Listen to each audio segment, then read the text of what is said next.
Tensions are rising on the Korean peninsula as the U.S. positions its second destroyer capable of shooting down missiles near the North's border. Let's have a look.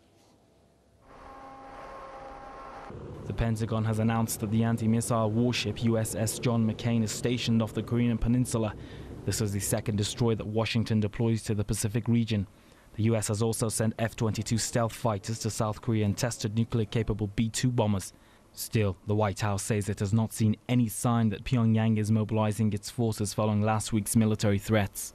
This is a dramatic step forward as far as their posturing is concerned. Now, the U.S. and South Korea normally conduct joint military drills. They do it annually, but it's always been sort of just strictly naval. But now to bring in these high-powered and potentially nuclear-capable airplanes into the fold is a real signal that the United States is taking this situation very seriously. And of course, this has created a lot of concern in the region. You've had the Japanese expressing concerns to their allies in the United States. You've even had UN Secretary General Ban Ki-moon come out and say this is basically now become an almost unacceptable situation. So a lot of concern here in East Asia right now. Pyongyang, on the other hand, announced on Tuesday that it will restart operations at a nuclear reactor shut down in 2007. It says the Yongbyon nuclear plant's output would be used to solve its acute electricity shortage as well as strengthen the country's nuclear-armed force. In reaction to the news, the UN Atomic Agency said Pyongyang's move is deeply regrettable. U.S. Secretary of State John Kerry also called the plan unacceptable and stressed that the U.S. is ready to defend itself and its allies. In another development, Pyongyang has closed access to Kaesong Joint Factory Zone. It barred South Korean workers from entering the zone and closed the border to trucks carrying raw materials for the factories.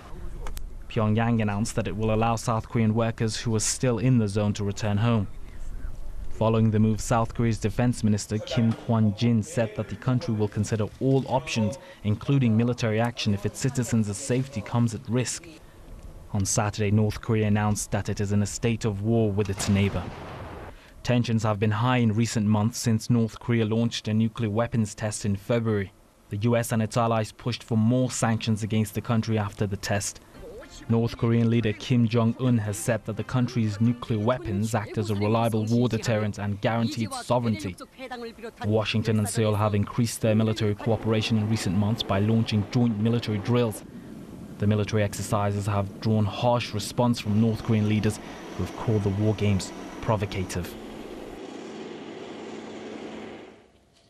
Joining me now from Seoul is Press TV's Joseph Kim with the latest. Joseph, how serious is the back and forth rhetoric between the North and the South, and what has to happen for the tension to recede?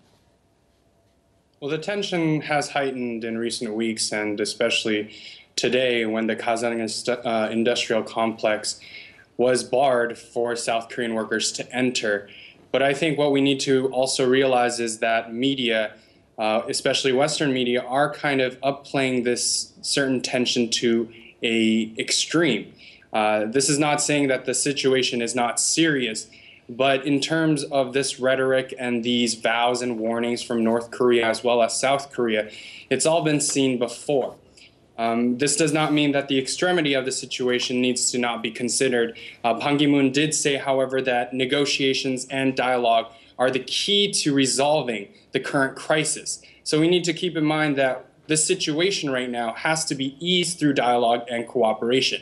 However, we see from the United States and South Korea saying that they'll only come into dialogue if North Korea abandons its nuclear ambitions and joins the international community.